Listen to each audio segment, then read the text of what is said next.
ነው በየጊዜው አልነው አሁን ስርዓቱ እውነት ለመናገር የአብይ አህመድ ስርዓት እንዲህ በተዳከመበት ትንሽ ገፋ ቢያደርጉት የሚወርቅ ስርዓት እኮ ነው ትንሽ ብዙም እኮ አይደለም በራሱ ጊዜም ብን ብሎ ሊጠፋ የሚችልበት ሁኔታ ነው ያለው እንዲህ ሁሉ ነገር ተመቻችቶ በጣም ደካማ የሆነ ውስጡ የተቦረበረ አቅም የሌለው ስርዓት አዲስ አበባ ላይ ቁጭ ብሎ ከወዲያ ማዶ ሆኖ በትንንሽ ጉዳዮች እየተጣሉ በስልጣንና በአንዳንድ አውራጃዊ ስሜቶች በግል ጸቦች በእንደነዚህ አይነት ምክንያት የህዝብን ትግል አደጋ ላይ መጣል ምጥን ማራዘም ሲቃን ማራዘም እንዴት አይምሯቸው ቻለ እንዴት ሰውነታቸው ተቀበለ ብለን እንጠይቃቸዋለን አንዳንዶቹ በጣም ይገርማል እኛንን ልክ እንግዲህ ይሄ እኔ ነኝ ልክ እኔ ጋር ያለው ነው እውነት የሚለው አካሄድ ዋጋ ያስከፈለ ነው ሁላችሁም ወደ ኋላ ወንበር ተቀመጡና ፊት ወንበር የሚቀመጡትን በጋራ ሰይሙ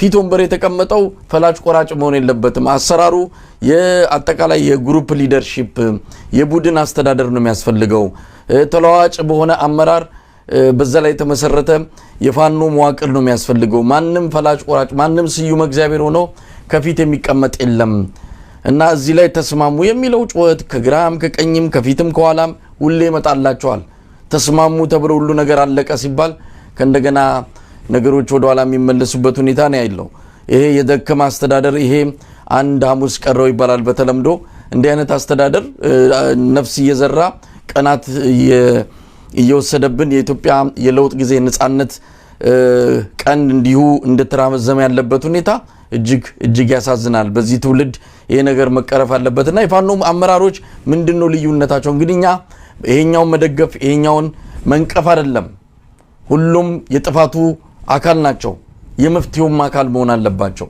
የጥፋቱ አካል ናቸው ሲባል አከሌ ነው ጥፋተኛ አከሌ ላይ እንዲደረግ ብሎ ብይን መስጠት ባሁን ሰዓት የሚቻል አይደለም ሁሉም የችግሩ አካል መሆናቸውን አውቀው መፍትሄውን እንዴት መምጣት አለበት በሚለው ላይ አጥብቀው ቢሰሩ ነው የሚሻላቸው የሚበጃቸው እሱ ነው አሁን እኮ ለመሞትም ማነው ላለመሞትም እኮ አንድ መሆን አለባቸው ላለመሞት በጋራ ሊገላቸው ነው የሚመጣው አገዛዙ ጋር ምንም ልዩነት የለም ሁሉንም በአንድ ቅርጫት ውስጥ ነው ያስቀመጣቸው ካገኘ ይገላቸዋል ስለዚህ ሞታቸው አንድ አይነት ሁሉ ነገራቸው አንድ አይነት የሆነ ለምንድነው መዳኛቸውን ማሸነፊያቸውን ወደ ሌላ ምዕራፍ መሻገሪያቸውን የሆነውን ይሄ አንድነት የሚሉትን በጣም አስፈላጊ የሆነ ነገር ከሚሳኤልም በላይ ከድሮንም በላይ የሆነ በጣም ወሳኝ የሆነ አንድነት የሚባለው ነገር እንዴት ነው ማምጣት ያቃታቸው የሚለው በጣም የሚያሳስብ ጉዳይ ነው ዛሬም እንሰማለን እንግዲህ ጎንደር አካባቢ የቀሩ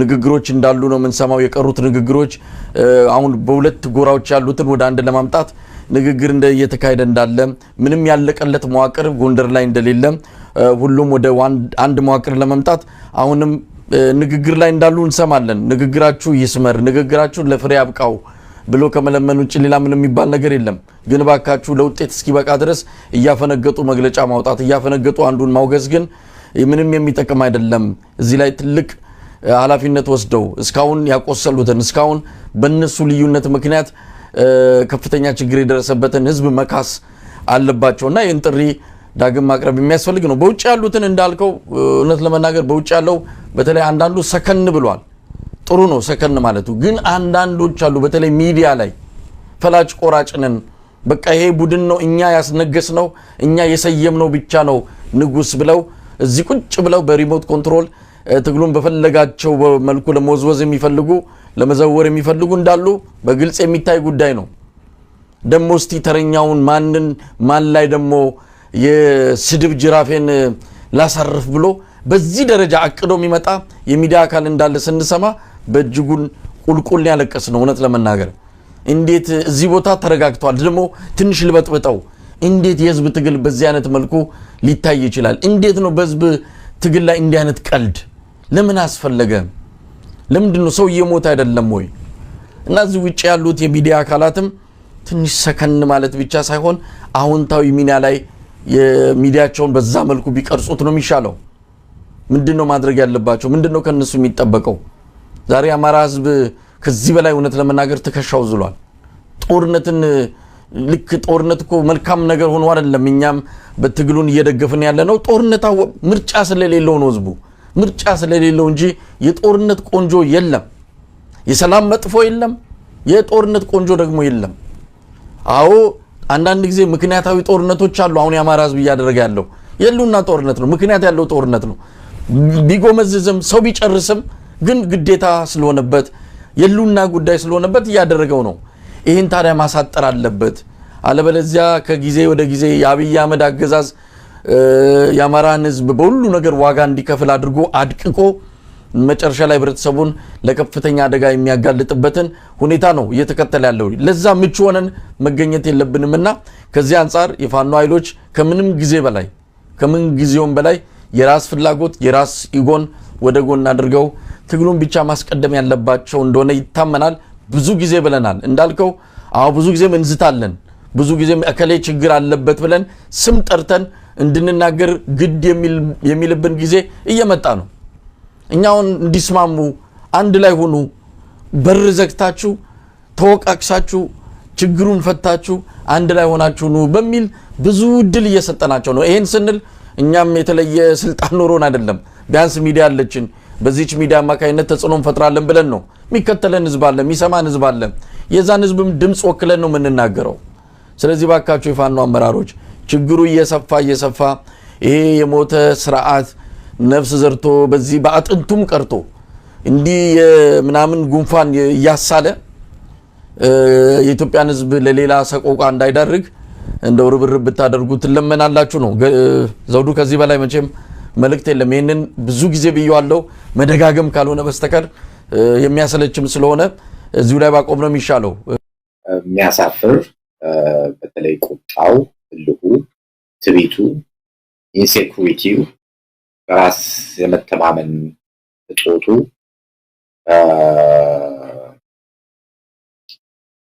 ኤንድ ቫሊዴሽን የማግኘት ረሃቡ ጎልቶ የወጣበት ነው።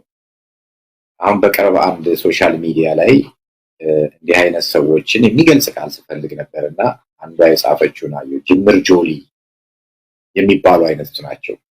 ጅምር ጆሊ የምትለው ገጠሩ የዋህነት ወይም ገራገርነት፣ ደግነት ጠባይ ያልወረሱ ወይ የከተሜውን ስስ ልቦና ደግሞ ያላገኙ ወይ ያልታደሉ ከባዶ ሜዳ ተነስተው ቫሊዴሽን የሚፈልጉ ከሌላው የበለጥኩ ነኝ የሚሉ ወይ የበላይ ነኝ ብለው የሚያስቡ በአንድ ጀንበር ጨረቃ ካረገጥኩ የሚሉ አዲስ አበባ ጠበናል የሚሉ በየመጠጥ ቤቱ ብሩን ካልበተን የሚሉ ምክንያቱም ያን ብር ደክመው ያመጡት አይደለም፣ እንደሌላው ሰው ደክመው ወጥተው ወርደው ያገኙት ሀብት አይደለም። ስለዚህ በአንድ ጀንበር የሚበትኑ አይነት ሰዎችን ነው ጅምር ጆሊ የሚል ብያኔ። ይሄ ሰው እንዲህ አይነት ሰው ነው። እንግዲህ ግሩም ጫላን የምናውቀው በሲሲቲቪ ሪፖርተር ነው። ከዚህ ውጭ ደግሞ ከአንዳንድ ኤንጂኦዎች ጋር እንደሚሰራቸው ከዚህ ውጭ ምንም ነገር የለም። ይህ ሰው በአመት እንኳን $100,000 የሚያገኝ አይደለም።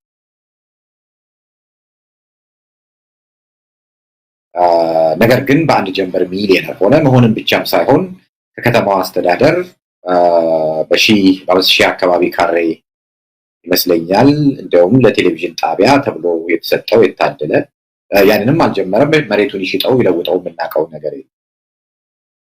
ይህ ሰው በአንድ ጀንበር ሸጦታል፣ መሬቱን ሸጦታል። መረጃው አለ። ቴንክ ዩ አስታወስከኝ። ይህ ሰው እንግዲህ ይሄ ነው።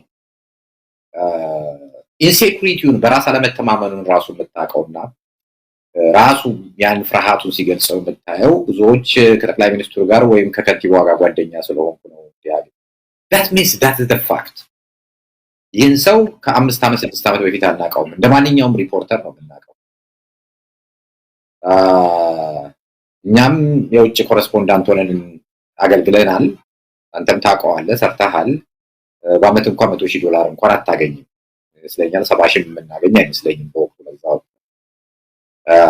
ያም ቢሆን ሚሊዮነር የሚያደርጋል እናውቀዋለን። ይሄ በአንድ ጀንበር ወያኔ ሚሊዮነር ያደረገቻቸው ነበር። አዲስ አበባ ላይ በአንድ ጊዜ ሆቴል የገነቡ ሚሊዮነሮች ተፈጥረው ነበር። ዛሬም ብልጽግና ላይ የምናያቸው እንደ ግሩም ጫላ አይነቶች የዛ ግልባጭ ናቸው። ልዩነቱ የቋንቋ ብቻና የጊዜ ብቻ ነው። ብዙ ነገሮች አምፓክ ማድረግ ይቻላል እዚህ ላይ። አንድ ሀብቱን እንዴት ፈጠረው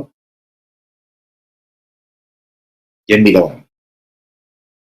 ግሩም ጫላ ከ5 ዓመት በፊት ከሪፖርተርነት በዘለለ የሚሰራቸው ነገሮች የሉ። ምናልባት አንዳንድ ማናችንም ከምንሰራቸው ቁጥራጭ የኤንጂኦዎች ፕሮጀክቶች፣ ትራንስሌሽን ስራዎች ናቸው። እነሱ ደግሞ ከዕለታዊ ፍጆታ የሚሉ አይደሉም። ነገር ግን ባለጊዜነት ፈጠረለት። መሬት እንደ ልቡ ማግኘት ጀመረ። መሬት እንደ ልቡ መቸርቸር ጀመረ። ያንን ሴኩሪቲውን ማሳያ ደግሞ መንገድ መገለጫዎች አሉት። ያን ሀብትህን አጉልተህ መናገር መቻል፣ በጥረት እንዳመጣኸው መናገር። ልክ አሁን ከሰሞኑ እንደምታያቸው የሞቲቬሽናል ስፒከር ወይም የማነቃቂያ ንግግር እንደሚያደርጉ አይነት ሰዎች ነው ሆኖ የምታየው። ቢኮዝ ቫሊዴሽኑን ይፈልገዋል። ይህ ሰው ደግሞ ወጥቶ ወርዶ እንዳላገኘው ያውቃል። በጠቅላይ ሚኒስትሩ ድጋፍ እንዲሁም በከንቲባዋ እንክብካቤ ያለ ሰው መሆኑን ያውቃል። ይህ ስራ ከወደቀ ያ ሀብት ጠያቂነት አለ። ምክንያቱም የትኛውም ሀብት እንዴት ፈጠርከው የሚለው የሚመጣ ጥያቄ ነው። እንዲህ አይነት ኃይለ ቃል ከኃይሌ ገብረስላሴ አሰማ ወይም ከቀነኒሳ በቀለ አሰማ። ለምን? ፖለቲካ አመለካከት ስለሌላቸው ነው? አይደለም። አላቸው። ኃይሌም የራሱ ፖለቲካ አመለካከት አለው። ቀነኒሳም የራሱ ፖለቲካ።